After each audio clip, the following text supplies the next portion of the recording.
কৃষ্ণ একটি অত্যন্ত গুরুত্বপূর্ণ বিষয় নিয়ে আলোচনা করা হচ্ছে। অনেকেই জানেন ভগবান শ্রীকৃষ্ণ জরাবেধের শরাঘাতে মরেছেন। সেই সম্বন্ধে চৈতন্য ভাগবতকার বৃন্দাবন দাস ঠাকুর লিখেছেন, এসব লীলার কভু নাহি পরিচ্ছেদ, আবির্ভাব তিরোভাব মাত্র কহে বেদ। চৈতন্য ভাগবত মধ্য 12 অধ্যায়ের 52। অন্যত্র আরও বলা হচ্ছে, মোসল লীলায় যাদবগণ নিধন প্রাপ্ত হলে বলরাম সমুদ্র কূলে গিয়ে যোগ অবলম্বন পূর্বক মনুষ্য লোক পরিত্যাগ করেন। বলরাম ইহলোক পরিত্যাগ করলে ভগবান শ্রীকৃষ্ণ চতুর্বাহু ধরম নরম, তিনি চতুর্ভুজ রূপ ধারণ করেন। ঠিক কংসের কারাগারে যেভাবে চতুর্ভুজ রূপে এসেছিলেন, শাস্ত্রের বর্ণনা অনুসারে ভগবান যেভাবে এ জগতে আসেন, বিদায়কালে তিনি সেভাবেই বিদায় দেন। চতুর্ভুজ রূপ পরিগ্রহ করে ভগবান শ্রীকৃষ্ণ অশ্বত্থ তরুমূলে শয়ন করেন। দৈবাত জরা নামক বেদ মৃগ ভ্রমে কৃষ্ণকে শরাঘাত করেন। তখন গতস্য দৃশ্যে তত্র চতুর্বাহুম ধরম নরম, এবং সেই বৃক্ষমূলে গিয়ে জরাবেদ চতুর্ভুজ ভগবানকে তখন দেখতে পান এবং নিজের অপরাধের জন্য তিনি ক্ষমা ভিক্ষা করেন। ভগবান শ্রী গোবিন্দ তথা নারায়ণ রূপী সেই চতুর্ভুজ ভগবান তিনি বেদকে বলেন, এ তোমার কোনো অপরাধ নয়, এটি আমার মায়াময় লীলা, তোমার এতে কোনো দোষ নেই, তুমি এখন বৈকুণ্ঠে গমন করো। সেই সময়েই জরাবেদ সশরীরে বৈকুণ্ঠে গমন করেন, ভগবান শ্রী গোবিন্দকে 3 বার প্রদক্ষিণ করে।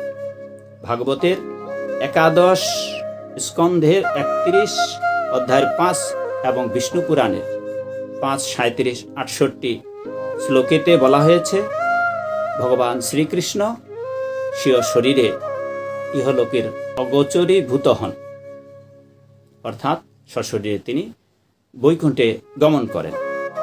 বিষ্ণু পুরাণ 5:38 এবং মহাভারতের মৌসল পর্বের 7:31 শ্লোকে বর্ণিত আছে যে ভগবান কৃষ্ণের দেহকে অগ্নি সৎকার করা হয়। অমল পুরাণ শ্রীমদ্ ভাগবত কিন্তু তা বলেন নাই। অন্তর্ধানের পর শ্রীকৃষ্ণের পরিত্যক্ত দেহ ছিল না।